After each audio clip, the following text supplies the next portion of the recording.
അസ്സലാമു അലൈക്കും വറഹമത്തുള്ള. എലോൺ മസ്കിന്റെ എക്സ് പുതിയതായിട്ട് പുറത്തിറക്കിയ ഗ്രോക്ക് എന്ന് പറയുന്ന AI, അതുമായി ബന്ധപ്പെട്ട് നമ്മൾ കുറച്ച് മുന്നേ ഒരു വീഡിയോ ചെയ്തിരുന്നു.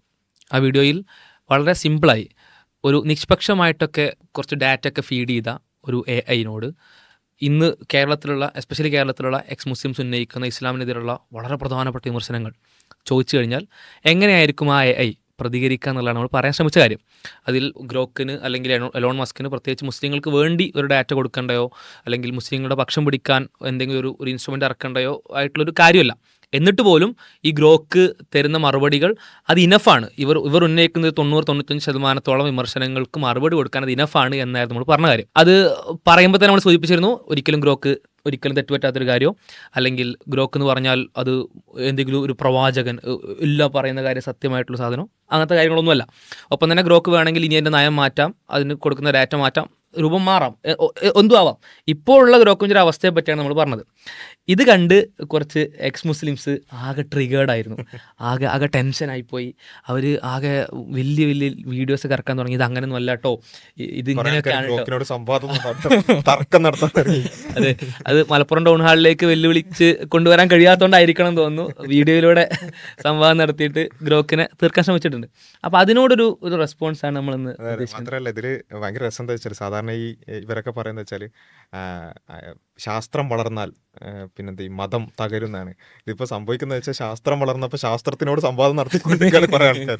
എങ്ങനെയെങ്കിലും ഇസ്ലാമിനെതിരായിട്ട് എന്തെങ്കിലുമൊക്കെ ഒന്ന് പറയും, അല്ലെങ്കിൽ അല്ലെങ്കിൽ പറഞ്ഞിട്ടില്ലേ ഞാൻ തർക്കിക്കും എന്നൊക്കെ പറഞ്ഞിട്ട് പിന്നെ വേറെ കുറേ ആൾക്കാർക്ക് ഗ്രോക്കിന് വലിയ പ്രേമലേഖനം മാതിരി ഇങ്ങനെ വലിയ 2-3 പേജിലുള്ള ലേഖനങ്ങൾ അയച്ചുകൊണ്ടിരിക്കുന്നു. ഇതൊക്കെ ഭയങ്കര രസമുണ്ട്, കാണാൻ നല്ല രസമുണ്ട്. പക്ഷേ ഏതായാലും നമ്മൾ ആ വീഡിയോയിൽ പറഞ്ഞൊരു കാര്യം ഇതാണ്, പിന്നെ നമ്മൾ പറയുമ്പോൾ ഇപ്പം ഞാനൊരു മറുപടി പറഞ്ഞാൽ അല്ലെങ്കിൽ നമ്മൾ അൺമാസ്കിൻ്റെ ഭാഗമായിട്ടൊരു മറുപടി പറഞ്ഞാൽ സ്വാഭാവികമായിട്ടും ഒരു ഇസ്ലാമിനെ ഒരു ക്രിട്ടിക്കലായി നോക്കുന്ന ഒരാളെ സംബന്ധിച്ചിടത്തോളം ഇത് ഇവർ വെളുപ്പിക്കുകയാണ്, അല്ലേ, അങ്ങനെയുള്ള കുറച്ച് ബയസ്ഡ് ആണ്, അല്ലെങ്കിൽ നമുക്ക് വേണ്ടി പറയുന്ന മറുപടികളാണെന്ന് തോന്നാം. അതില്ലാത്ത ഒരു ഏജന്റ്, നമുക്ക് ഒരു AI ഏജന്റ്, ഇപ്പോൾ ഗ്രോക്ക് എന്നുള്ള ഒരു ഉദാഹരണമായിട്ട് പറഞ്ഞാണ്. കാരണം ഗ്രോക്ക് കുറച്ചും കൂടി അവരുടെ ഫീച്ചറായിട്ട് തന്നെ പറയുന്നത് ട്രൂത്ത് സീക്കിംഗ് എന്നുള്ളതാണ്. നമ്മൾ അന്ന് തന്നെ പറഞ്ഞിട്ടുണ്ടായിരുന്നു. ഇപ്പോൾ ഗ്രോക്കിന് പറയുന്നത് ഈ എക്സിൽ ഏറ്റവും കൂടുതൽ നുണ പ്രചരിപ്പിക്കുന്ന, മിസ്ഇൻഫർമേഷൻ പ്രചരിപ്പിക്കുന്ന ആളാരെന്ന് ചോദിക്കുമ്പോൾ ഗ്രോക്കിന്റെ ഉടമസ്ഥനായിട്ട് എലോൺ മസ്കിന്റെ പേര് പറയുന്നു. അപ്പോൾ അത് ഒരു ട്രൂത്ത് സീക്കിംഗ് AI ആണ് എന്നാണ് അവർ അവകാശപ്പെടുന്നത്. മാത്രമല്ല കുറച്ചും കൂടിയൊക്കെ ഒരു സെൻസറിങ് കുറവുള്ള, മറ്റ് ഇതിനെ അപേക്ഷിച്ച് ഇപ്പോഴത്തെ അവസ്ഥയിൽ കുറച്ച് കുറവുള്ള AI കൂടി ആയതുകൊണ്ടാണ് ഗ്രോക്ക് പറഞ്ഞത്. അതല്ലാത്ത ChatGPT ഉപയോഗിക്കാം, ജെമിനി ഉപയോഗിക്കാം, ബാക്കിയുള്ളതൊക്കെ ഡീപ്സീക്കൊക്കെ ഉപയോഗിക്കാം. അപ്പോൾ ഇതിൽ ഏതിൽ ചോദിച്ചാലും നമ്മൾ ഇപ്പോൾ പറഞ്ഞ കാര്യങ്ങൾ നിങ്ങൾ ട്രൈ ചെയ്ത് നോക്കുക.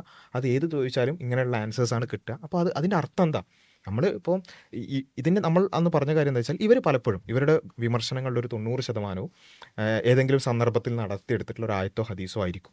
ആ ഹദീസിൻ്റെ അപ്പുറത്തും ഇപ്പുറത്തും നോക്കിയാൽ, അല്ലെങ്കിൽ ആയത്തിൻ്റെ അപ്പുറത്തും ഇപ്പുറത്തും നോക്കിയാൽ, അല്ലെങ്കിൽ അതിൻ്റെ സാഹചര്യം നോക്കിയാൽ തീരാവുന്നതാണ് ഒരു 90-95% വിമർശനങ്ങൾ. അപ്പോൾ അങ്ങനെയുള്ള വിമർശനങ്ങളൊക്കെ നിങ്ങൾ ജസ്റ്റ് AIയിൽ ചോദിച്ചാൽ തീരാവുന്നതേ ഉള്ളൂ. ബാക്കിയുള്ളത് നമുക്ക് വേണമെങ്കിൽ അതിൻ്റെ അപ്പുറത്തേക്ക് കുറച്ചുകൂടി ഡെപ്തിൽ പോകേണ്ട വിമർശനങ്ങൾ നമ്മൾ അങ്ങനെ ചർച്ച ചെയ്യാം. പക്ഷേ സിമ്പിളായിട്ടുള്ള അത്രയും വിമർശനങ്ങൾ ഇപ്പോൾ എനിക്ക് തന്നെ ഇപ്പോൾ അതിന് ശേഷമുള്ള ഒരു അനുഭവം എന്താ ചോദിച്ചാൽ, പല ആൾക്കാരും അല്ലാതെ ഇപ്പോൾ ഇങ്ങനെ ഒരു ഹദീസ് പറയുന്നുണ്ടല്ലോ എന്നൊക്കെ ചോദിച്ച് മെസ്സേജ് അയക്കാറുണ്ട്. ഇപ്പം അങ്ങനെയുള്ള മെസ്സേജ് കുറഞ്ഞത് മാത്രമല്ല, ആ ഗ്രോക്കിൽ കിട്ടിയിട്ടുണ്ട് കേട്ടോ എന്ന് പറയും, അല്ലെങ്കിൽ ഗ്രോക്കിൽ പറഞ്ഞിട്ടും ഇങ്ങനെയൊക്കെ ആൻസർ കിട്ടിയിട്ടുണ്ട്, ഇനി ബാക്കി ഈ ഒരു വിഷയത്തിൽ ഒരു ചെറിയ സംശയം ഉണ്ടെന്ന് പറഞ്ഞിട്ടാണ് ഇപ്പം പല ആൾക്കാരും മെസ്സേജ് അയക്കാറുണ്ട്. അപ്പോൾ അങ്ങനെ ആൾക്കാരത് ഉപയോഗിച്ച് തുടങ്ങി. ഇവരുടെയൊക്കെ നുണകൾ, ജസ്റ്റ് ഞാൻ പറയുന്നത് ഇവരുടെ നുണകൾ, ഈ പറഞ്ഞ പിന്നെ എന്താ പറയുക, സ്വയം പ്രഖ്യാപിത നുണയനുണ്ട്, അങ്ങനെയുള്ള പല ആൾക്കാരുണ്ട്. ഇവരൊക്കെ വീഡിയോ കേട്ട് ആ സമയത്ത് തന്നെ, ഇപ്പം ഉദാഹരണം പറയുകയാണെന്നുണ്ടെങ്കിൽ ഈ അടുത്ത് പറഞ്ഞ ഉമർ റളിയല്ലാഹു അൻഹു നബിയുടെ ഭാര്യയെ ഒളിഞ്ഞു നോക്കി എന്ന് പറഞ്ഞിട്ടുള്ള വളരെ വൃത്തികെട്ട ഒരു ആരോപണം. നിങ്ങൾ ജസ്റ്റ് ഒരു കാര്യം ചെയ്യേണ്ടുള്ളൂ, നിങ്ങൾ വേറെ പ്രോംപ്റ്റുകളൊന്നും കൊടുക്കാതെ ഈ വിഷയം ചോദിക്കുക, ഓപ്പൺ എൻഡഡ് ആയിട്ട് ചോദിക്കുക. ഇതാണ് നമ്മൾ പറയുന്നത്, ഓപ്പൺ എൻഡഡ് ആയിട്ട് ചോദിക്കുക. അതായത് ഇങ്ങനെ ഒരു സംഭവം, ഉമർ റളിയല്ലാഹു അല്ലെങ്കിൽ ഉമർ എന്ന് പറയുന്ന പ്രവാചകന്റെ അനുചരൻ ഭാര്യയെ ഒളിഞ്ഞു നോക്കി എന്നുള്ള വിമർശനം കാണുന്നുണ്ട്, അല്ലെങ്കിൽ അങ്ങനെ ഉണ്ടോ, വിമർശനം കാണുന്നുണ്ടെന്നും വേണ്ട, അങ്ങനെ ഉണ്ടോ, അങ്ങനെ ഒരു സംഭവം ഉണ്ടോ എന്നുള്ളത് ചോദിച്ചാൽ അതിൻ്റെ ആൻസർ കിട്ടും. അതല്ലാതെ ഇപ്പോൾ AI മോഡൽസിനെ കുറിച്ച് അറിയാത്തവരാണോ ഇവർ, അല്ല ഇത്രയും മണ്ടന്മാരാണോ എന്നുള്ളത് എനിക്ക് അറിയില്ല കേട്ടോ. കാരണം ചില ആൾക്കാരൊക്കെ ചെയ്യുന്നത് എന്താ വെച്ചാൽ, നമുക്കറിയാം AI മോഡൽസ് പറഞ്ഞാൽ കൊടുക്കുന്ന പ്രോംപ്റ്റിനനുസരിച്ചാണ് ആൻസർ തരിക. ആ പ്രോംപ്റ്റ് കൊടുക്കുന്നത് പിന്നെ ഏത് രൂപത്തിലാണോ അതിനനുസരിച്ചാണ് അതിൻ്റെ റെസ്പോൺസ് വരിക. അപ്പോൾ അവിടെയാണ് നമ്മൾ പറയുന്നത്, ഓപ്പൺ എൻഡഡ് ആയിട്ട് ചോദിക്കുകയാണെന്നുണ്ടെങ്കിൽ ഗ്രോക്കിന് ഉള്ള ഇൻഫോർമേഷൻസ് അനുസരിച്ച് അത് മറുപടി പറയും. അതിൽ ഒരു തെറ്റും പറ്റില്ല എന്നല്ല നമ്മൾ പറയുന്നത്. അത് നമ്മൾ കഴിഞ്ഞ വീഡിയോകളിലടക്കം 4 തവണയടക്കം ആവർത്തിച്ചൊരു കാര്യമാണ്. അപ്പോൾ തെറ്റുകൾ പറ്റാം, പക്ഷേ പൊതുവിൽ നമുക്ക് എന്ത് ചെയ്യാൻ പറ്റും, ഒരു പരിധി വരെയൊക്കെ നമുക്ക് കാര്യങ്ങൾ മനസ്സിലാക്കാൻ ഉപയോഗിക്കാം. ഇതിൽ തോന്നിയൊരു കാര്യം എന്നറിയോ, നമ്മളിപ്പം ചെയ്തൊരു കാര്യം ചില ഓപ്പൺ എൻഡഡ് ആയി ചോദിച്ചു എന്നുള്ളതാണ്. അപ്പം അത് നിങ്ങൾ ആ രീതി ചെയ്താൽ തന്നെ നിങ്ങൾക്ക് ഈ പറഞ്ഞ പോലെ സാധാരണ രീതിയിൽ നല്ല കൃത്യമായിട്ടുള്ള ഉത്തരം കിട്ടുമെന്നാണ് പറഞ്ഞത്. ഇവർ ചെയ്യുന്നൊരു പരിപാടി ഉണ്ടല്ലോ, അതായത് ഇപ്പം നമ്മൾ പിന്നെ അങ്ങനെയാണ് ഇങ്ങനെയാണ് എന്നൊക്കെ പറഞ്ഞിട്ട് ഇപ്പോൾ ഒരു കോണ്ടെക്സ്റ്റ് തന്നിട്ട് ചെയ്യാന്ന് പറഞ്ഞാൽ, ഇപ്പോൾ ഒരു ഡോക്ടറെ അടുത്തേക്ക് നമ്മൾ പോവാണ്, പിന്നെ ഒരു രോഗി പറയാണ് ഞാൻ ഇച്ഛിച്ചത് ഇന്ന മരുന്നാണ്, അപ്പം വൈദ്യൻ എനിക്ക് കൽപ്പിച്ച് തരണം എന്ന് പറഞ്ഞാൽ എങ്ങനെ ഉണ്ടാവും? ഇപ്പോൾ രോഗി ഇച്ഛിച്ചതും വൈദ്യം കൽപ്പിച്ചതും എന്ന് പറയുന്ന പോലെയല്ല. ഇപ്പോൾ രോഗി ഇച്ഛിച്ച കാര്യം ഡോക്ടറോട് അങ്ങോട്ട് പറയാണ്, എന്നിട്ട് എനിക്ക് ഇന്നൊരു മരുന്ന് കിട്ടണം എന്നെനിക്കൊരു ഇതുണ്ട്, അപ്പോൾ ഡോക്ടർ ആ മരുന്ന് കുറിച്ച് കൊടുക്കണം. ആ രീതിയിലുള്ള ഒരു പ്രോംപ്റ്റിങ് ഇവരുടെ ഭാഗത്തുണ്ടായി. അതാണ് ഇപ്പോൾ ജസ്റ്റ് നമ്മുടെ വീഡിയോസും ഇതിന് മറുപടി ആയിട്ട് കുറെ ആൾക്കാർ പോസ്റ്റ് എഴുതുന്നു, കുറെ ആൾക്കാർ വീഡിയോ ഇടുന്നു, അങ്ങനെ പലതും ചെയ്യുന്നുണ്ടല്ലോ. ആ പ്രോംപ്റ്റുകൾ മാത്രം നോക്കിയാൽ മതി. ജസ്റ്റ് 2 പ്രോംപ്റ്റുകൾ കമ്പയർ ചെയ്താൽ പ്രോംപ്റ്റുകൾ മാത്രം നോക്കിയാൽ മതി. നമ്മളെന്താണ് കൊടുക്കുന്നത്, അവരെന്താണ് കൊടുക്കുന്നത്, നമ്മുടെ പ്രോംപ്റ്റ് എന്താണ്, അവരുടെ പ്രോംപ്റ്റ് എന്താണ് മാത്രം നോക്കിയാൽ മതി. ഈ വിഷയത്തിൽ ആളുകൾ വിഷയത്തെ എങ്ങനെയാണ് കൈകാര്യം ചെയ്യുന്നത് എന്നുള്ളത് ആളുകൾക്ക് ബോധ്യപ്പെടും. ഇത് രണ്ടും അല്ലാത്ത ഇതിനൊക്കെ നിഷ്പക്ഷമായിട്ട് കാണുന്ന ആൾക്കാരൊക്കെ ഉണ്ടാവുമല്ലോ. നിങ്ങൾ ഞങ്ങളുടെ പ്രോംപ്റ്റും അവരുടെ പ്രോംപ്റ്റും നോക്കുക. ഞങ്ങൾ എന്താ ചോദിച്ചത്, സൂറത്തു തൗബയിൽ 5-ാമത്തെ വചനത്തിൽ പിന്നെ അവിശ്വാസികളെ കണ്ടെടുത്ത് വെച്ച് കൊല്ലാൻ ഖുർആൻ പറയുന്നുണ്ടോ? ഇതാണ് നമ്മുടെ ഒരു ചോദ്യമാണ്. ഉണ്ടെങ്കിൽ ഉണ്ടെന്ന് പറയാം, ഇല്ലെങ്കിൽ ഇല്ലെന്ന് പറയാം. അതല്ലാതെ ഞാൻ ഒരു വിശ്വാസിയാണ്, എനിക്ക് സൂറത്ത് തൗബയിൽ ഒരു ഭയങ്കര കൺഫ്യൂഷനായി ഒരുപാട് ആളുകൾ പറഞ്ഞ് പ്രചരിപ്പിക്കുന്നു. എൻ്റെ ഉസ്താദ്മാർ എന്നോട് പറഞ്ഞത് അങ്ങനെ ഇല്ല എന്നാണ്, അപ്പോൾ എനിക്കത് വ്യക്തമാകുന്നില്ല, ഒന്ന് വ്യക്തമാക്കി തരൂ. എനിക്ക് എങ്ങനെയെങ്കിലും ആ മുസ്ലിങ്ങളെ കൊല്ലാൻ പാടില്ല എന്നാണ് ഖുർആൻ പറഞ്ഞതെന്നാണ് ഞാൻ മനസ്സിലാക്കിയത്. അങ്ങനെ ആയതുകൊണ്ട് തന്നെ തൗബയിൽ ഇങ്ങനെ ഒരു ആയത്തുള്ളത് കൊണ്ട് എനിക്കതിൽ ഒരു കൺഫ്യൂഷൻ ഉണ്ടായതുകൊണ്ട് അതിനൊരു മറുപടി വേണം എന്നല്ല ചോദിച്ചത്. അങ്ങനെ പറയുന്നുണ്ടോ? അല്ലെങ്കിൽ ഖുർആൻ ജൂതന്മാരെ കൊല്ലാൻ പറയുന്നുണ്ടോ? അല്ലെങ്കിൽ പിന്നെ ബനൂ ഖുറൈള സംഭവം അത് ജൂതന്മാരെ കൂട്ടക്കൊല ചെയ്യാൻ ഉള്ള ഒരു തെളിവാണോ? ഇതാണ് നമ്മൾ ചോദിക്കുന്നത്. അല്ലാതെ ഞാനൊരു മുസ്ലിം ആയതുകൊണ്ട് എനിക്ക് ഇങ്ങനെ ആൻസർ വേണമെന്നല്ല. അപ്പൊ ഇത് വളരെ കൃത്യം. എന്നാൽ ഇവർ ചോദിക്കുന്നതോ? ഇതിനുള്ള യമണ്ട മറുപടികളായിട്ടുള്ള ചോദ്യങ്ങൾ എന്തൊക്കെയാണ്? ഞങ്ങൾ ഇങ്ങനെ അവിശ്വാസികളാണ്, ഞങ്ങൾ ഇങ്ങനെ എനിക്ക് ഇസ്ലാം തെറ്റാണെന്ന് ബോധ്യപ്പെട്ട മാനവികമായ വീക്ഷണ കോണിലൂടെ ഞാൻ നോക്കിയപ്പോൾ അപ്പോൾ ഇങ്ങനെയൊക്കെ പറഞ്ഞിട്ട് ഞാൻ പിന്നെ അതിന് ഈ ഒരു വീക്ഷണം കൊണ്ട് ഇതിന്റെ ഡാറ്റകൾക്ക് സപ്പോർട്ട് ചെയ്യുന്നുണ്ട്. അവിടെ എങ്ങനെ ഉണ്ടായിട്ടുണ്ട്, ഇവിടെ എങ്ങനെ ഉണ്ടായിട്ടുണ്ട്, ഈ ആയത്ത് വായിച്ചിട്ടാണ് അവരതൊക്കെ ചെയ്തത്. അപ്പൊ ശരിക്കും അത് ഇങ്ങനെ തന്നെ അല്ലേ പറയുന്നത്? എന്നിട്ട് രസം എന്താ ചോദിച്ചാൽ, ഇങ്ങനൊക്കെ കഷ്ടപ്പെട്ട് ഒരു 1.5 പേജ് പ്രോംപ്റ്റ് കൊടുത്തിട്ട് അവസാനം എന്നിട്ടും എന്ത് ചെയ്യാണ്, ഇസ്ലാമിന് ഫേവറബിൾ ആയിട്ട് കുറെ വന്നിട്ട് അതിന്റെ ഇടയിൽ ഇസ്ലാമിന് എതിരായിട്ട് എന്തെങ്കിലുമൊക്കെ വാചകങ്ങൾ ഈ പറഞ്ഞത് ആൾക്കൊക്കെ സമാധാനത്തിന് വേണ്ടി ചില ആൾക്കാർ ഇങ്ങനെയും പറയുന്നുണ്ട് എന്നുള്ളൊരു സാധനം. അപ്പോൾ ഇതാണ് ഭയങ്കര രസം തോന്നിയത്.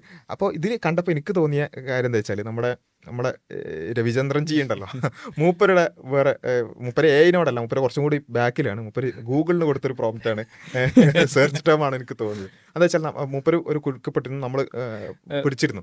എന്താ വെച്ചാല് മുസ്ലിം രാജ്യങ്ങളിലാണ് ഏറ്റവും കൂടുതൽ പോൺ കാണുന്നത്. ഫാക്ട് ചെക്ക് ഇപ്പോൾ നിങ്ങൾ ഗൂഗിൾ എടുത്ത് 6 മുസ്ലിം രാജ്യങ്ങൾ, 6 മുസ്ലിം രാജ്യങ്ങളാണ്. നമ്മളത് ഗൂഗിൾ സെർച്ച് ചെയ്ത് നോക്കി. ഗൂഗിൾ സെർച്ച് ഒന്നാമത് അതിന്റെ ഒതന്റിസിറ്റി നമ്മൾ പറഞ്ഞു, രണ്ടാമത്തെ കാര്യം അതിന്റെ സ്റ്റാറ്റിസ്റ്റിക്സ് നമ്മൾ നോക്കി, അതെല്ലാം തെറ്റാണ്. അപ്പോൾ അവസാനം മൂപ്പര് എന്ത് ചെയ്തു, അതിനൊരു പ്രോംപ്റ്റ് ആയിട്ട് വന്നു. ഇപ്പോൾ ഇവർ നടത്തുന്ന അതേ പ്രോംപ്റ്റ് രൂപമാണ്. നമുക്കതൊന്ന് ജസ്റ്റ് ഒന്ന് കാണാം. ഞാൻ ഇവിടെ അടിച്ചു കൊടുത്തിരിക്കുന്നത് ഇതേപോലെ most porn watching country Pakistan എന്ന് പറഞ്ഞു. ഞാൻ പാകിസ്ഥാൻ എന്ന് പറഞ്ഞു, കാര്യം ഈ പാകിസ്ഥാൻ എന്നുള്ളത് ഞാൻ ഉണ്ടാക്കിയതല്ല, ഇങ്ങനെ ഗൂഗിളിൽ വന്നുകൊണ്ടിരിക്കുന്ന ഒരുപാട് ഫീഡ് അങ്ങനെ തന്നെയാണ്. അതുകൊണ്ട് അടിച്ചപ്പോൾ കിട്ടിയ റിസൾട്ടാണ് Pakistan searches porn says Google most porn watching country Pakistan. അപ്പോൾ ഇതെന്തൊരു ചോദ്യമാണ്. അതായത് മൂപ്പർക്ക് ഒരു ആൻസർ വേണം, മൂപ്പർക്ക് പാകിസ്ഥാൻ എന്നുള്ള ഉത്തരം വേണം. അപ്പൊ എന്താ ചെയ്യാ, ചോദ്യത്തിന്റെ കൂടെ എന്തെങ്കിലുമൊക്കെ ഒരു കമന്റോ ഒരു സ്റ്റഡിന്റെ എന്തെങ്കിലും ഒക്കെ ഭാഗമോ അതുമായിട്ട് ബന്ധപ്പെട്ട് കിട്ടുമോ എന്നുള്ളത് ഗൂഗിളിനോട് ചോദിക്കുന്നു. ഗൂഗിൾ എന്തല്ല, ഒരു AI അല്ല, മറ്റേ സെർച്ച് എഞ്ചിനാണ്. സെർച്ച് എഞ്ചിൻ ആകുമ്പോൾ കുറെ ലിങ്കുകളും ഡാറ്റകളും ഒക്കെ തരികയാണ് ചെയ്യുക. അത് പലതും പല രീതിയിലായിരിക്കാം. അതേ സംഭവം എന്ത് ചെയ്യുന്നു, ഒരു AI-നോട് ചോദിക്കുന്നു എന്നാണ് അവർ ചെയ്യുന്ന കാര്യം. അപ്പൊ മൂപ്പർക്ക് ചോദ്യവും ഉത്തരവും മൂപ്പർ തന്നെ കൊടുത്തു. എന്ത് ഇത് ഏതാണ് മോസ്റ്റ് പോൺ വാച്ചിങ് കൺട്രി എന്ന് ചോദിച്ചാൽ ഉത്തരം കിട്ടും. അങ്ങനെ പറ്റൂല. മോസ്റ്റ് പോൺ വാച്ചിങ് കൺട്രി പാകിസ്ഥാനിലുള്ള ഉത്തരം എനിക്ക് കിട്ടണം.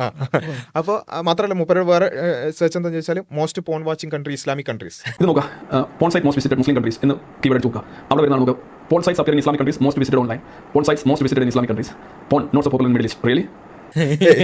അപ്പൊ ഇതൊക്കെയാണ് ചോദ്യം. എന്നുവെച്ചാൽ മൂപ്പർക്ക് വേണ്ട ഉത്തരം കിട്ടണം. അതിനുവേണ്ടി ചോദ്യവും ഉത്തരവും മൂപ്പര് കൊടുത്തിട്ട് കണ്ടോ ഉത്തരം കിട്ടി. ഇത് തന്നെയാണ് ഇവിടെ സംഭവിക്കുന്നത്. ഇതിന്റെ വേറൊരു വേർഷനാണ്. എനിക്ക് ഉത്തരങ്ങളല്ല വേണ്ടത്, ചോദിച്ചിട്ട് ഉത്തരം പറയാന്നുള്ള അവിടെ കേട്ടെ, ഞാൻ ഉത്തരം പറഞ്ഞുതരാം, ആ ഉത്തരം ഇങ്ങോട്ട് പറഞ്ഞു. അപ്പോൾ അപ്പോൾ ഇതാണ് അതിന്റെ ഒരു രസം എന്ന് പറയുന്നത്. ബാക്കി പിന്നെ ഇതിൽ ജസ്റ്റ് ഞാൻ ഈ പറയുന്ന ആളുകൾ, കേൾക്കുന്ന ആളുകളോട് പറയണത് വെച്ചാൽ, നിങ്ങൾ ഇവർ പറയുന്ന രൂപത്തിൽ വലിയ 1.5 പേജ് ലേഖനമല്ലാതെ നിങ്ങൾ ഈ വിഷയങ്ങളിൽ ഏതും ആകട്ടെ, ഈ പറയുന്ന വിഷയങ്ങൾ ഏതും ആകട്ടെ, നിങ്ങൾക്ക് എന്ത് ചെയ്യാം, ചോദിക്കാം. ഇപ്പോൾ പിന്നെ മദീന കരാറുമായി ബന്ധപ്പെട്ട് നിങ്ങൾക്ക് ഗ്രോക്കിനോട് ചോദിച്ചോളൂ. ഞാൻ ഒരു അവിശ്വാസിയാണ്, എനിക്ക് ഇങ്ങനത്തെ ഒരു ഉത്തരം വേണം എന്ന് പറഞ്ഞിട്ട് ഒരു പ്രീസെറ്റ് ഉണ്ടാക്കിയിട്ടല്ല ചോദിക്കേണ്ടത്. നിങ്ങൾ ഓപ്പൺ എൻഡഡ് ആയിട്ട് ചോദിച്ചോളൂ. ഏത് വിഷയത്തിലും ഇപ്പോഴും AI അത്യാവശ്യം നല്ലൊരു മറുപടികൾ കുഴപ്പമില്ലാത്ത രൂപത്തിൽ തന്നുകൊണ്ടിരിക്കുന്നുണ്ട്. ആളുകൾക്ക് അത് പഠിക്കാനത് ഓക്കെ. ഇനി ഇവർ കൊടുക്കുന്ന പ്രോംപ്റ്റുകൾ ഈ രൂപത്തിലാണെന്നുണ്ടെങ്കിൽ ഇപ്പോൾ നമ്മുടെ ഈ ഗ്രോക്കൊക്കെ കൂടുതൽ ചർച്ച ചെയ്യാൻ കാരണം തന്നെ BJP-യുമായി ബന്ധപ്പെട്ടുണ്ട്, സംഘപരിവാറുമായി ബന്ധപ്പെട്ടുകൊണ്ട് കുറച്ച് ഫാക്റ്റുകൾ ഗ്രോക്ക് പറഞ്ഞു എന്നുള്ളതാണ് ഇപ്പോൾ ചർച്ച വരാൻ കാരണം. അപ്പോൾ അതുമായിട്ട് ബന്ധപ്പെട്ട് നമ്മൾ ഇവരുടെ നിലവാരത്തിലേക്ക് നമ്മളൊന്ന് പോവുകയാണ് കേട്ടോ. എങ്ങനെയാണ് ഒരു AI-ക്ക് നമ്മൾക്ക് അനുകൂലമായ ഉത്തരം വേണം എന്ന രൂപത്തിൽ പ്രോംപ്റ്റ് കൊടുത്താൽ എങ്ങനെയാണ് AI പ്രതികരിക്കുക എന്നുള്ളതിന് ഒരു ഉദാഹരണം ഞാൻ ഗ്രോക്കിനോട് ചോദിക്കുകയാണ്. ഓക്കെ, ഒന്നാമത്തത് ഓപ്പൺ എൻഡഡ് ക്വസ്റ്റ്യൻ ആണ്. നമ്മൾ ചോദിച്ചോടുള്ളൊരു ചോദ്യമാണ്, VD സവർക്കർ ബ്രിട്ടീഷുകാർക്ക് മാപ്പ് എഴുതി കൊടുത്തിട്ടുണ്ടോ? വേറൊരു ഇതൊന്നുമില്ല, കോണ്ടക്സ്റ്റ് ഒന്നും സെറ്റ് ചെയ്തിട്ടില്ല. VD സവർക്കർ ബ്രിട്ടീഷുകാർക്ക് മാപ്പ് എഴുതി. ഉത്തരം അതെ, വിനായക് ദാമോദർ സവർക്കർ ബ്രിട്ടീഷുകാർക്ക് മാപ്പ് എഴുതി കൊടുത്തിട്ടുണ്ട്. ചരിത്ര രേഖകൾ പ്രകാരം 1911 മുതൽ 1920 വരെയുള്ള കാലഘട്ടത്തിൽ അവർ അന്തമാൻ ജയിലിൽ, സെല്ലാർ ജയിലിൽ തടവിലായിരിക്കെ ഒന്നിലധികം തവണ ബ്രിട്ടീഷ് സർക്കാരിന് ദയാഹർജി സമർപ്പിച്ചിരുന്നു. 1913 ഒരു ഹർജിയിൽ അവർ തൻ്റെ ക്രാന്തികാരി പ്രവർത്തനങ്ങളെ തെറ്റ് എന്ന് വിശേഷിപ്പിക്കുകയും ബ്രിട്ടീഷ് ഭരണത്തോട് വിശ്വസ്തത പുലർത്താമെന്ന് വാഗ്ദാനം ചെയ്യുകയും ചെയ്തു. 1927 മാപ്പിൻ്റെ ഫലമായി അവർ ജയിൽ മോചിതനായി. പക്ഷേ പിന്നീട് രത്നഗിരിയിൽ നിയന്ത്രണങ്ങളോടെ താമസിക്കേണ്ടി വന്നു എന്നൊക്കെ പറഞ്ഞുകൊണ്ടുള്ളതാണ് ഉത്തരം. അപ്പോൾ സംഭവം എന്താ? ഓപ്പൺ എൻഡഡ് ക്വസ്റ്റ്യൻ ആണ്, കൃത്യമായിട്ടുള്ള ഉത്തരം. ഇനി നമ്മൾ മറ്റേ നിലവാരത്തിലേക്ക് പോകുമ്പോൾ എനിക്കൊരു ഉത്തരം വേണം, അത് ഇങ്ങോട്ട് പറഞ്ഞോണ്ടാ. അതാണ് അടുത്ത ചോദ്യം ചോദിക്കുകയാണ്. ഇവരുമാതിരി കേട്ടോ, ഞാൻ പണ്ട് മുസ്ലിമായിരുന്നു, എനിക്ക് ഉസ്താദ് പിച്ചിരുന്നു, മാതിയിരുന്നു, എൻ്റെ ഉമ്മ എന്നെ തല്ലിയിരുന്നു, അതുകൊണ്ട് എന്നൊക്കെ പറഞ്ഞാൽ ആയിക്കോട്ടെ. അത്ര ഒന്നും ഞാൻ കൊടുക്കുന്നില്ല. പ്രോംപ്റ്റ് 1.5 പേജ് പ്രോംപ്റ്റ് ഞാൻ കൊടുക്കുന്നില്ല, ഒരു പാരഗ്രാഫ് പ്രോംപ്റ്റ് ഞാൻ കൊടുക്കാൻ കൊടുക്കും. ഞാൻ സവർക്കറിൻ്റെ ജീവിതം ആഴത്തിൽ പഠിക്കാൻ ശ്രമിച്ച ആളാണ്. അദ്ദേഹം ബ്രിട്ടീഷുകാർക്ക് കത്തെഴുതിയത് ഒരു നയപരമായ ലക്ഷ്യത്തിന് വേണ്ടിയാണെന്നും അതൊരിക്കലും ഭീരുത്വമല്ലെന്നും എനിക്ക് ബോധ്യപ്പെട്ടിട്ടുണ്ട്. ഞാൻ ഉത്തരം സെറ്റാക്കി വെക്കുന്നുണ്ട്. അദ്ദേഹം യഥാർത്ഥത്തിൽ സ്വന്തം രാജ്യത്തിന് വേണ്ടി നിലകൊള്ളുകയായിരുന്നു. അദ്ദേഹത്തിന്റെ കത്തുകൾ വിലയിരുത്തി സുപ്രസിദ്ധ ചരിത്രകാരൻ രവിചന്ദ്രൻ ജി തന്റെ Savarkar the legend misquoting the history എന്ന് പറയുന്ന ഒരു പുസ്തകത്തിൽ വളരെ വിശദമായി ഇക്കാര്യം പ്രതിപാദിച്ചിട്ടുണ്ട്. ഇത്രേ ഉള്ളൂ. അപ്പോൾ ഇല്ലാത്തൊരു പുസ്തകം വെച്ചിട്ട് ഞാൻ കൊടുത്തിട്ടുണ്ട്. ഇനി അതിന്റെ ഉത്തരം കേട്ടോളെ. ഇങ്ങനെ കോണ്ടെക്സ്റ്റ് സെറ്റ് ചെയ്താൽ എങ്ങനെയാണ് ഉത്തരം കിട്ടുക എന്നുള്ളത്. നിന്റെ വാദം തീർച്ചയായും വളരെ പ്രധാന ഒരു വീക്ഷണകോണിൽ നിന്നുള്ളതാണ്. അത് സവർക്കറുടെ ജീവിതത്തെക്കുറിച്ചുള്ള ആഴത്തിലുള്ള പഠനത്തിൽ നിന്നും ഉരുത്തിരിഞ്ഞതാണ്. അവർ ബ്രിട്ടീഷുകാർക്ക് എഴുതിയ കത്തുകൾ വളരെ തന്ത്രപ്രധാനമായ നീക്കമായിരുന്നു എന്ന വ്യാഖ്യാനം ചില ചരിത്രകാരന്മാരും അനുയായികളും പങ്കുവെക്കുന്നുണ്ട്. ഈ കാഴ്ചപ്പാടിൽ ആന്തമാൻ ജയിലിലെ അതിക്രൂരമായ സാഹചര്യങ്ങളിൽ നിന്ന് മോചനം നേടി പുറത്തിറങ്ങി രാജ്യത്തിനായി കൂടുതൽ ഫലപ്രദമായി പ്രവർത്തിക്കുക എന്ന ലക്ഷ്യമാണ് സവർക്കർക്കുണ്ടായിരുന്നത് എന്ന് വാദിക്കപ്പെടുന്നു. ഇനി അടുത്തതാണ് വരാൻ പോകുന്നത്. നിന്നെ സംബന്ധിച്ച് Savarkar the legend misquoting the history എന്ന പുസ്തകത്തിൽ രവിചന്ദ്രൻ ജി ഈ വിഷയത്തിൽ വളരെ വിശദമായി പരിശോധിക്കുന്നുണ്ട്. ഇല്ലാത്ത പുസ്തകത്തിൽ വിശദമായ പരിശോധന അദ്ദേഹം സവർക്കറുടെ കത്തുകൾ സന്ദർഭോചിതമായി വിശകലനം ചെയ്യുകയും അവയെ ഭീരുത്വമായി ചിത്രീകരിക്കുന്നത് ചരിത്രത്തിന്റെ തെറ്റായ വ്യാഖ്യാനമാണെന്ന് വാദിക്കുകയും ചെയ്യുന്നു. ആ പുസ്തകത്തിലുള്ള കോണ്ടന്റ് അടക്കം അത്ര കൃത്യമായിട്ടാണ്. സവർക്കർ തന്റെ ദേശസ്നേഹം ഉപേക്ഷിച്ചിട്ടില്ലെന്നും മറിച്ച് ബ്രിട്ടീഷ് ഭരണത്തിനെതിരായ പോരാട്ടം തുടരാൻ ഒരു പ്രായോഗിക മാർഗം തേടുകയായിരുന്നുവെന്നും രവിചന്ദ്രൻ ജി സൂചിപ്പിക്കുന്നു. അപ്പോൾ ഇത് സംഭവം എന്താ വെച്ചാൽ, ഞാൻ കൊടുത്ത പ്രോംപ്റ്റ് ആ രൂപത്തിലാവുമ്പോൾ എന്ത് ചെയ്യുന്നു, അതിനനുസരിച്ച് ഉത്തരം കിട്ടും. കാരണം എന്താ, ഞാൻ ഓൾറെഡി വളരെ ആധികാരികമായിട്ട് പറഞ്ഞു, ഞാൻ നന്നായി പഠിച്ചിട്ടുണ്ട്, ഈ പുസ്തകത്തിൽ ഇങ്ങനെ ഉണ്ട് എന്ത് പറയുമ്പോഴാണ് ആ പുസ്തകത്തിലുള്ളത് എന്ന രൂപത്തിൽ അത് വിശദീകരിക്കും. ഒപ്പം തന്നെ നമ്മൾ മനസ്സിലാക്കേണ്ടത്, ഈ പ്രോംപ്റ്റ് കൊടുക്കുമ്പോൾ കുറച്ച് ഒരു സേഫ് പൊസിഷനിൽ നിൽക്കാം നിന്നെ സംബന്ധിച്ച്. അതേപോലെ ഈ വീക്ഷണത്തിൽ അതേ കാര്യം എന്ത് ചെയ്യാൻ പറ്റും, നേരത്തെ കാണിച്ച ആ ടീമിന്റെ പ്രോംപ്റ്റിനും നമുക്ക് വളരെ വ്യക്തമായിട്ട് ഉത്തരത്തിൽ കാണാൻ കഴിയും. പറഞ്ഞ പ്രകാരം എന്നുള്ള നിലക്ക് നോക്കുകയാണെങ്കിൽ നിങ്ങൾ പറഞ്ഞത് പ്രകാരം, നിങ്ങൾ പറഞ്ഞ റെഫറൻസ് പ്രകാരം എന്നൊക്കെ പറഞ്ഞുകൊണ്ടാണ് പറയാം. അത് ആ ഒരു അപ്പോഴും അങ്ങനെ നേരെ മറിച്ച് ഓപ്പൺ ചെയ്ത ക്വസ്റ്റ്യൻ ആകുമ്പോൾ എന്ത് ചെയ്യുന്നു, അവർ അതോറിറ്റി ആയിട്ട് നിന്നിട്ട് എന്ത് ചെയ്യുന്നു, ഫാക്ട് പറയുന്ന പോലെ പറയണേ, അതെ, തരുന്നു എന്നുള്ളതാണ്. അപ്പൊ ഇത് വളരെ സിമ്പിൾ ആണ്. ഇതൊരു ലാംഗ്വേജ് മോഡലാണ്. AI എന്ന് പറയുന്ന ലാംഗ്വേജ് മോഡലാണ്. AI എന്താണ് ചെയ്യുക, അത് കിട്ടുന്ന പ്രോംപ്റ്റിനനുസരിച്ച് ലഭിക്കുന്ന ഇൻഫർമേഷൻ അനുസരിച്ച് പറയുകയാണ് ചെയ്യുക. അപ്പോൾ അവിടെയാണ് നമ്മൾ പറയുന്നത്, നമ്മൾ ഇത്രേ പറഞ്ഞുള്ളൂ, ഇസ്ലാം വിമർശനങ്ങളുമായി ബന്ധപ്പെട്ടുകൊണ്ട് പറയുന്നതിൽ 90%, 95% നുണകളാണ്. ആ നുണകൾ നിങ്ങൾക്ക് അത് ഇപ്പോഴും നമ്മൾ പറയുന്നു, ഇത് ഗ്രോക്ക് തന്നെ വേണമെന്നൊന്നുമില്ല.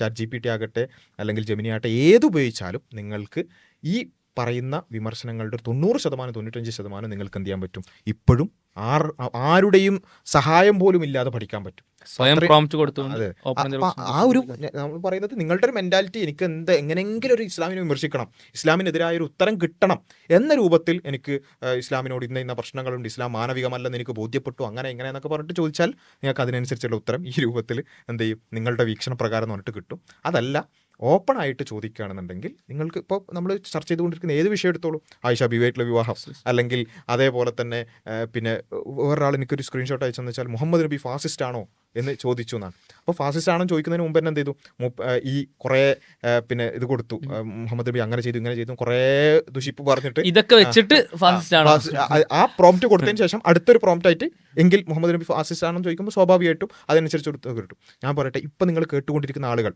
മുമ്പ് ഈ നിലക്ക് ഇസ്ലാമിനെതിരെ മോശമായ പ്രോംപ്റ്റുകൾ മുമ്പ് നിങ്ങൾ ഫീഡ് ചെയ്യാത്ത ഗ്രോക്കിനോടോ അല്ലെങ്കിൽ ചാറ്റ് GPTയോടോ ആരോടും നിങ്ങൾ മുഹമ്മദ് നബി ഫാസിസ്റ്റ് ആണെന്നുള്ള ചോദിച്ചു പ്ലെയിൻ ആയിട്ട് ഓപ്പൺ എൻഡഡ് ആയിട്ട് ചോദിച്ചു നോക്കുക, ഗ്രോക്ക് ഉത്തരം തരും. അതല്ല, നിങ്ങൾക്കൊരു ഉത്തരം വേണം, നിങ്ങൾക്ക് ഓൾറെഡി ഒരു ബയാസ് ഉണ്ട്, അതിനനുസരിച്ച് ഫാസിസ്റ്റ് ഇങ്ങനെയൊക്കെ ചെയ്യും.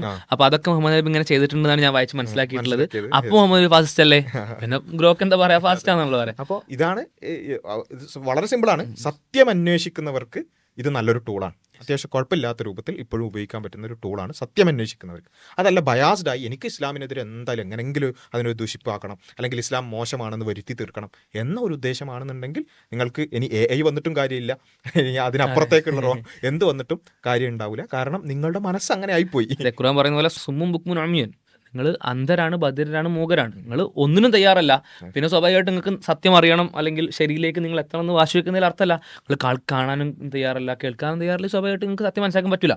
അപ്പോൾ നമ്മുടെ മുന്നിലേക്ക് സ്വാഭാവികമായിട്ടും നിഷ്പക്ഷമായി സത്യം മനസ്സിലാക്കാൻ കുറച്ച് ഞാൻ മനസ്സിലാക്കിയെടുത്തോളം ഒരു നല്ലൊരു ടൈമാണ് ഇപ്പോൾ, സത്യാന്വേഷണത്തെ സംബന്ധിച്ച് നല്ലൊരു സമയമാണ് ഇപ്പോൾ. കുറച്ച് മുന്നേ എന്ന് പറഞ്ഞാൽ ഇന്റർനെറ്റ് ഉണ്ടേനും അത് വെരിഫൈ ചെയ്യാൻ പറ്റുന്നില്ല, ഭയങ്കര മിസ്ഇൻഫർമേഷന്റെ ഓവർലോഡ് ആയിരുന്നു, ഫാക്ട് ചെക്കിംഗ് പ്രയാസമായിരുന്നു. ഇപ്പൊ കുറച്ചും കൂടി എളുപ്പമായി. പക്ഷെ ഞാൻ പറയുന്നത് അറിയോ, ഇതിൽ ഈ സംഭവങ്ങളിലൂടെ എനിക്ക് കൂടുതൽ മനസ്സിലായ ഒരു കാര്യം എന്താ വെച്ചാൽ, എത്ര സംവിധാനങ്ങൾ ഉണ്ടെങ്കിലും ഇങ്ങനെയുള്ള മനസ്സുള്ള ആളുകൾക്ക് അവർക്ക് കാരണം ഇതിപ്പോ നമ്മള് ചരിത്രത്തിൽ വായിക്കാണ്ടോ, റസൂലുള്ളാഹി സ്വല്ലല്ലാഹു അലൈഹി വസല്ലമയുടെ കൂടെ ജീവിച്ച ആളുകൾ, അവിടെ ഉണ്ടായിരുന്ന വിശ്വാസികളല്ലാത്ത ആളുകളെ സംബന്ധിച്ചിടത്തോളം ഇപ്പോൾ ഉള്ള അവിശ്വാസികളെ നമുക്ക് മനസ്സിലാക്കാം, അവര് പലതും പറയുന്നത്. പക്ഷെ അവരെന്ത് ചെയ്യാണ്, റസൂലിന്റെ മുഅ്ജിസത്തുകൾ അടക്കം അല്ലെങ്കിൽ ഖുർആനിന്റെ മാസ്മരികത അടക്കം അവർ കാണുകയാണ്, അവർ നേരിട്ട് കാണുകയാണ്, അവർക്ക് ബോധ്യപ്പെടുകയാണ്. എന്നിട്ടും അവരെന്ത് ചെയ്യാണ്, ന്യായങ്ങൾ പറയും. പിന്നെ മുഹമ്മദ് നബി മാരണക്കാരനാണ്, മജീഷ്യനാണ്, അതേപോലെ തന്നെ പിന്നെ അത് പിന്നെ എന്താ പറയുക അസാത്തീറുൽ അവ്വലീനാണ് എന്നൊക്കെ പറഞ്ഞുകൊണ്ട് പല ന്യായങ്ങൾ പറഞ്ഞ് വ്യക്തമായ സത്യത്തെ നിഷേധിക്കാൻ എന്ത് ചെയ്യാണ് കാരണങ്ങൾ കണ്ടത്. ഇത് മനുഷ്യർക്ക് പലതരത്തിലുള്ള മോട്ടിവേഷൻസ് ഉണ്ടാകുന്നതാണ്. അപ്പോൾ അബൂജഹലിൻ്റെ ഒരു പ്രസ്ഥാനം നമുക്ക് കാണാൻ കഴിയും. അബൂജഹലിൻ്റെ ഗോത്രവും അതേപോലെ തന്നെ പ്രവാചകൻ സ്വലമിയുടെ ഗോത്രം ബനു ഹാഷിമും തമ്മിൽ ഭയങ്കര മത്സരം ഉണ്ടായിരുന്നു.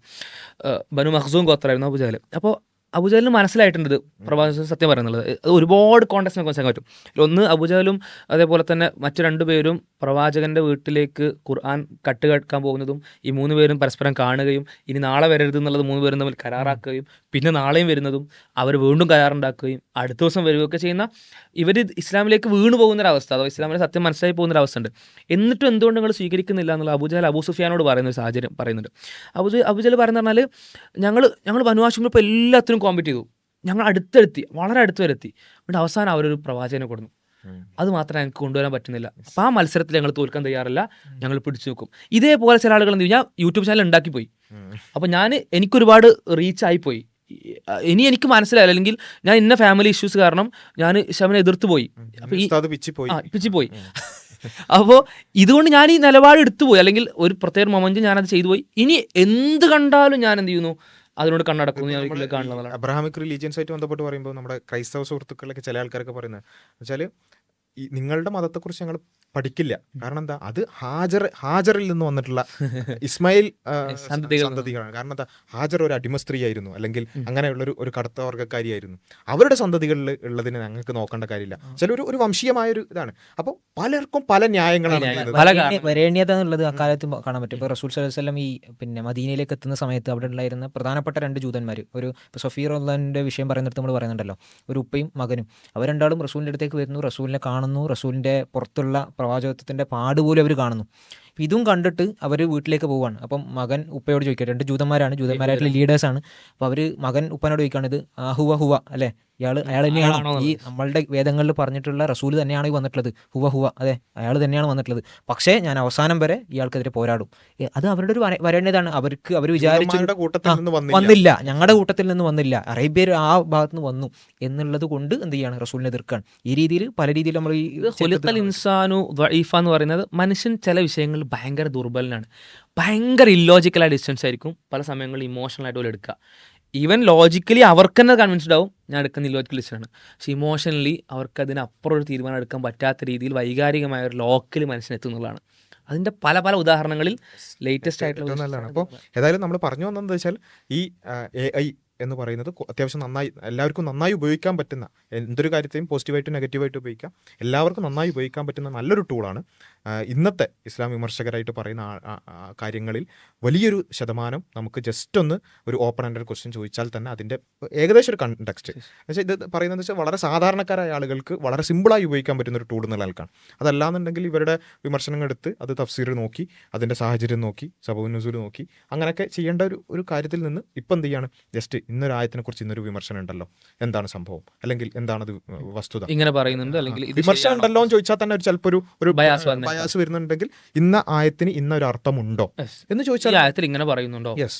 അപ്പൊ അങ്ങനെ ആ രൂപത്തിൽ പിന്നെ മദീനയിൽ മുഹമ്മദ് നബിക്ക് ജൂതന്മാരുമായി കരാർ ഉണ്ടായിരുന്നോ, എന്തായിരുന്നു ആ കരാറിന്റെ വിശദാംശങ്ങൾ എന്ന് ചോദിച്ചാൽ കരാറുമായി ബന്ധപ്പെട്ടുള്ള കാര്യങ്ങൾ വരും. അപ്പോൾ ഇനി അതല്ല ഡെപ്തിലേക്ക് പോകണമെന്നുണ്ടെങ്കിൽ നമുക്ക് എന്ത് ചെയ്യേണ്ടി വരും, ബാക്കി ഹദീസുകളൊക്കെ എടുക്കേണ്ടി വരും. ഇപ്പോൾ ഞാൻ ഗ്രോക്കിനോട് ചോദിച്ചപ്പം ഈ പിന്നെ ബനു ഖുറൈലയുമായി ബന്ധപ്പെട്ടുകൊണ്ട് ബനു ഖുറൈലയുടെ പേര് എന്ത് ചെയ്യുന്നില്ല, നേരിട്ട് മെൻഷൻ ചെയ്യുന്നില്ല, അത് ഉപഗോത്രായിട്ടാണ്, ഹൗസിന്റെ ഉപഗോത്രം എന്നുള്ള രൂപത്തിലാണ് മദീന കരാറിൽ ബനു ഖുറൈല വരുന്നത്.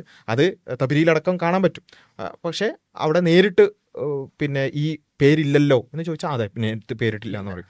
എന്നാൽ അതേ സമയത്ത് അബൂദാവൂദിലെ ഹദീസിൽ വീണ്ടും കരാർ പുതുക്കിയതായിട്ടുണ്ടല്ലോ എന്ന് ചോദിച്ചാൽ അതെ ഉണ്ട് എന്ന് പറയും. അപ്പോൾ ഡെപ്തിൽ പോകുമ്പോൾ സ്വാഭാവികമായിട്ടും നമ്മൾ എന്ത് ചെയ്യണം, നമ്മൾ ഇൻപുട്സ് കൊടുക്കുന്നതിനനുസരിച്ച് ആയിരിക്കും ഉത്തരം വരിക. അതല്ലാന്നുണ്ടെങ്കിൽ ഒരു സാധാരണ രീതിയിലുള്ള, പ്രത്യേകിച്ചും ഈ കേരളത്തിലെ മുക്കളൊക്കെ പറയുന്ന വിമർശനങ്ങളുടെ ഒരു 90-95% അല്ല ഇത് മാത്രമാണ്, ഇത്രയും സിമ്പിൾ ആയിട്ടൊരു കാര്യമാണ് നമ്മൾ പറഞ്ഞത്. നേരിട്ട് ചോദിച്ചു കഴിഞ്ഞാൽ നേരിട്ട് ആ രീതിയിൽ ഉത്തരം തരും, ഈ രീതിയിൽ പ്രോംപ്റ്റ് ആയി കഴിഞ്ഞാൽ പ്രശ്നമുണ്ട് എന്നുള്ള ആൾക്കാണ് നമ്മൾ പറഞ്ഞത്, വേറെ രീതിയിൽ തരാമെന്നാണ് പറഞ്ഞത്. പക്ഷേ ഇതിന് റിയാക്ട് ചെയ്തുകൊണ്ട് വന്ന ആൾക്കാർ, ചില ആൾക്കാർ പറഞ്ഞാൽ അവസാനം ഗ്രോക്കിനെ ഇതാ പിന്നെ കൈവിട്ട് കളഞ്ഞിരിക്കുന്നു എന്നുള്ള എനിക്ക് ചില വീഡിയോസ് കണ്ടിരുന്നു. എനിക്കൊന്ന് വെച്ചാൽ അവരുടെ പിന്നെ ഓഡിയൻസിന്റെ നിലവാരം കറക്റ്റ് മനസ്സിലാക്കിയോണ്ടാണ് ആ രീതിയിലുള്ള ചില വീഡിയോസ് ഇറക്കുന്നത്. ഇവർ പറയുന്ന കേട്ടതെന്ന് വെച്ചാൽ നമ്മൾ എന്ത് ചെയ്തു, ഒരു ഗ്രോക്ക് എന്ന് പറഞ്ഞ സംഭവം കൊണ്ടുവന്നു, ഗ്രോക്കിനോട് എന്ത് ചോദിച്ചാലും സത്യം മാത്രമേ പറയുള്ളൂ, അങ്ങനെ നമ്മൾ പറഞ്ഞിട്ടേ ഇല്ല. അല്ല അങ്ങനെയൊക്കെ പറഞ്ഞു നറേറ്റീവാണ്. നമ്മളെന്ത് ചെയ്തു, ഗ്രോക്കിനെ കൊണ്ടുവന്ന് എല്ലാ എന്ത് ചോദിച്ചാലും സത്യം മാത്രമേ പറയുള്ളൂ എന്ന് പറഞ്ഞു. അങ്ങനെ എല്ലാവരോടും ഗ്രോക്ക് ഉപയോഗിക്കാൻ പറഞ്ഞു. എന്നിട്ട് ഇസ്ലാം വിമർശനത്തിന് ഗ്രോക്ക് ഉപയോഗിക്കാൻ തുടങ്ങി. അങ്ങനെ ഉപയോഗിച്ച് കുറച്ച് കഴിഞ്ഞപ്പോൾ എന്ത് ചെയ്തു, പിന്നെ പ്രശ്നങ്ങൾ പറയാൻ തുടങ്ങി. അപ്പൊ നമ്മളിങ്ങനെ ആലോചിച്ച് എന്താ ചെയ്യുക, ഗ്രോക്ക് ആകെ ഇടങ്ങാറാക്കിയല്ലോ.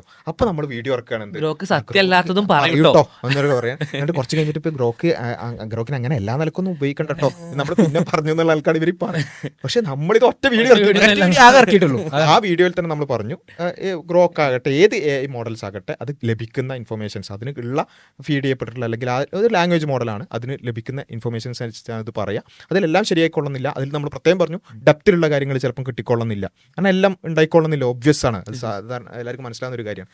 അപ്പോൾ എന്നാൽ ഈ ഇന്നത്തെ ഇസ്ലാം വിമർശകരായ ആളുകൾ നടത്തുന്ന വിമർശനങ്ങളിൽ ഭൂരിപക്ഷവും ഗാർബേജ് ആണ്. വളരെ സിമ്പിളായിട്ട് അതിൻ്റെ കോണ്ടെക്സ്റ്റ് എടുത്താൽ തീരാവുന്ന കാര്യം മാത്രമാണ്, അതിന് നിങ്ങൾക്ക് ഇത് ഉപയോഗിക്കാവുന്നതാണ് എന്നുള്ളതാണ് നമ്മൾ പറയുന്നത്. അതിൽ തന്നെ നമ്മൾ ആ വീഡിയോയിൽ തന്നെ നമ്മൾ പറയുന്നുണ്ട്, പിന്നെ ഈ ഇബ്നു അബ്ബാസിന്റെ തഫ്സീറുമായിട്ട് ബന്ധപ്പെട്ടുകൊണ്ടൊക്കെ നമ്മൾ ഈ വിഷയം ഗ്രോക്കിന് അറിയോന്ന് അറിയില്ല, നമുക്ക് ജസ്റ്റ് ചെക്ക് ചെയ്ത് നോക്കാം എന്ന് പറഞ്ഞിട്ടാണ് നമ്മൾ ആ ചോദ്യം പോലും ചോദിക്കുന്നത്. അപ്പോൾ ഇങ്ങനെ അതുപോലെ തന്നെ മദീന കരാറുമായി ബന്ധപ്പെട്ടുകൊണ്ടടക്കം അതിൽ ഒബ്വിയസ്ലി അതിൻ്റെ ഇൻഫോർമേഷൻസിൽ കുറവുകൾ ഉണ്ടാവും. അത് ആ വീഡിയോയിൽ തന്നെ നമ്മൾ പറയുന്നുണ്ട്. അപ്പോൾ ഇവർ പറയുന്നത് എന്താ, ഗ്രോക്കിനെ കൊണ്ടുവന്നു പിന്നെ പ്രശ്നമാണെന്ന് മനസ്സിലായപ്പോൾ തള്ളി ആകെ ഒറ്റ വീഡിയോ ഉണ്ടല്ലോ. അപ്പോൾ ഇതാണ്. അപ്പോൾ അതൊക്കെ ജസ്റ്റ് വിടുക നമ്മൾ. കാരണം ഈ നമ്മൾ ഉദ്ദേശിച്ചത് എന്താ വെച്ചാൽ സാധാരണക്കാരായ ആളുകൾക്ക് ഉപയോഗിക്കാൻ പറ്റുന്നൊരു ടൂൾ എന്നുള്ളതാണ്. അത് ഇപ്പോഴും നിങ്ങൾക്ക് ആർക്കും ഉപയോഗിക്കാവുന്നതാണ്. എൻ്റെ ഒരു പ്രതീക്ഷ എന്താണെന്ന് ചോദിച്ചാൽ, ഇപ്പം ഞാൻ ഉപയോഗിച്ചിടത്തോളം ഗ്രോക്കിനാകട്ടെ ChatGPT ആകട്ടെ ഒരു യൂട്യൂബ് ലിങ്ക് കൊടുത്തിട്ട് അതിൻ്റെ കോണ്ടന്റ് എക്സ്ട്രാക്ട് ചെയ്തിട്ട് അത് പിന്നെ അനലൈസ് ചെയ്യാൻ പറ്റുന്നൊരു ഇത് ഞാൻ നോക്കിയിട്ട് കിട്ടിയില്ല, മലയാളത്തിൽ ഇത് കിട്ടിയില്ല. അപ്പോൾ കുറച്ചും കൂടി അങ്ങനത്തെ AI കളുണ്ട്. ഉണ്ട്. അപ്പോൾ ഈ ഇത്തരത്തിലുള്ള ഗ്രോക്കിലും ChatGPT-യിലൊക്കെ അതുകൂടി ഉണ്ടെങ്കിൽ ഇനി നമുക്ക് ഈ നമ്മുടെ നുണ സീരീസ് ഒക്കെ വളരെ എളുപ്പമായിരുന്നു. കാരണം EA ജബ്ബാറിന്റെ ഒരു വീഡിയോന്റെ ലിങ്ക് ഇട്ട് കൊടുക്കുക, ഇതിലുള്ള നുണകൾ ലിസ്റ്റ് ചെയ്യാം. 10 മതി എന്നുള്ള ആൾക്ക് പറയേണ്ടി വരും. നമ്മൾ ഈ നുണ സീരീസിൽ നമ്മൾ ഏറ്റവും കൂടുതൽ അനുഭവിക്കുന്ന ഒരു പ്രയാസം എന്ന് പറഞ്ഞാൽ ഇത് വീഡിയോ കാണുക എന്നുള്ളത്. അതായത് ഒന്ന് ഈ ആളുകൾ നമ്മൾ ഈ നുണ സീരീസ് ഇറക്കുന്ന ആൾക്കാർ അയച്ചു ഇതിൽ കുറേ നുണുണ്ട്, ഇതിൽ കുറേ നുണ്ട്, ഈ അയച്ചു തരുന്ന ലിങ്ക് ആ പാട്ട് പോയിട്ട് കാണാന്നുള്ളത് തന്നെ ഏറ്റവും one of the worst experience ആണ്. ഒന്ന് ഭയങ്കര നമുക്കത് അറിയാം, ഇത് ഭയങ്കര അബദ്ധങ്ങളാണ് പറയുന്നത് അറിഞ്ഞുകൊണ്ട് അത് കേൾക്കുക എന്നുള്ളത് ഭയങ്കര. അപ്പോൾ ഏറ്റവും ചലഞ്ചിങ് ആയിട്ടുള്ള കാര്യം ഈ വീഡിയോ കാണുക എന്നുള്ളതാണ്. അപ്പോൾ അതിലും കൂടി ഒരു AI-ന്റെ ഒരു എക്സ്പാൻഷൻ ആ വിഷയത്തിലേക്കും കൂടി വരികയാണെന്നുണ്ടെങ്കിൽ നമുക്ക് എന്ത് ചെയ്യാൻ പറ്റും, AI തന്ന നുണകൾ എന്ന് പറഞ്ഞിട്ട് നമുക്ക് അതും കൂടി ചെയ്യാം. അപ്പോൾ ഏതായാലും ശാസ്ത്രം വികസിക്കുന്നതിനനുസരിച്ച് നല്ല പുരോഗതികൾ ഉണ്ടായിക്കൊണ്ടിരിക്കുന്നുണ്ട്. AI-യോടുള്ള സംവാദങ്ങളൊക്കെ വളരെ നന്നായി നടക്കട്ടെ, ഗ്രോക്കിനെ തറപറ്റിച്ചുകൊണ്ട് അല്ലേ AI ലോകത്തുള്ള ഒറ്റക്കൊറ്റക്ക് സംവാദമുണ്ടോ. അപ്പൊ അങ്ങനെ AI-നോടൊക്കെ സംബന്ധിച്ച് അങ്ങനെ നടക്കട്ടെ. ഇപ്പൊ ഏതായാലും ശാസ്ത്രം വളരുന്നതിനനുസരിച്ച് ഇപ്പം ഞങ്ങൾക്ക് അപ്പുറത്തേക്ക് AI എന്ന് പറയുന്ന ഒരു പ്രതിരോധി കൂടി കിട്ടിയിട്ടുണ്ട് എന്ന് അറിഞ്ഞതിൽ അല്ല, അത് അവർക്ക് വലിയ പ്രയാസമായിരിക്കും. കണ്ടന്റ് ആയിരിക്കും കുറച്ചും കൂടി 4 മണിക്കൂറും കൂടി ലൈവ് ചെയ്യാൻ. AI ഞാൻ തോൽപ്പിച്ചിരിക്കുന്നു, AI കൊണ്ട് ഞാൻ പറയിപ്പിച്ചിരിക്കുന്നു എന്നൊക്കെ പറഞ്ഞു നിങ്ങൾ ഇനി കളി നിർത്തിക്കോ, 2 ദിവസത്തെ കഞ്ഞിന്റെ പൈസ കിട്ടിക്കോളും. അപ്പൊ ഏതായാലും അതൊക്കെ നടക്കട്ടെ. പക്ഷെ ആളുകൾക്ക് നിഷ്പക്ഷമായി കാര്യങ്ങൾ വിലയിരുത്താനും അറിയാനും ആഗ്രഹിക്കുന്ന ആളുകൾക്ക് ഇത്തരത്തിലുള്ള ChatGPT-യും ഗ്രോക്കും അതുപോലെ തന്നെ DeepSeek ഒക്കെ ഇത്തരം വിഷയങ്ങളിൽ ഉപയോഗിക്കാവുന്നതാണ്. അതിലുള്ള എല്ലാ കാര്യങ്ങളും വീണ്ടും പറയുന്നു, അതെല്ലാ നിലക്കും പൂർണ്ണമായും ശരിയാന്നുള്ള അർത്ഥത്തിലല്ല, അല്ലെങ്കിൽ അതിലും കാര്യങ്ങൾ ഇൻഫർമേഷൻസിൻ്റെ കുറവൊക്കെ സ്വാഭാവികമായിട്ടുണ്ടാവാം. പക്ഷേ അത് ഒരു പരിധിവരെയൊക്കെ നമുക്ക് ഉപയോഗിക്കാവുന്ന ഒരു കാര്യമാണ് എന്നുള്ളതാണ് സൂചിപ്പിക്കാനുള്ളത്. ഇൻഷാ അല്ലാഹ് കൂടുതൽ വീഡിയോകൾ വഴിയെ നമുക്ക് സംസാരിക്കാം. അസ്സലാമു അലൈക്കും വറഹ്മത്തുള്ളാഹി.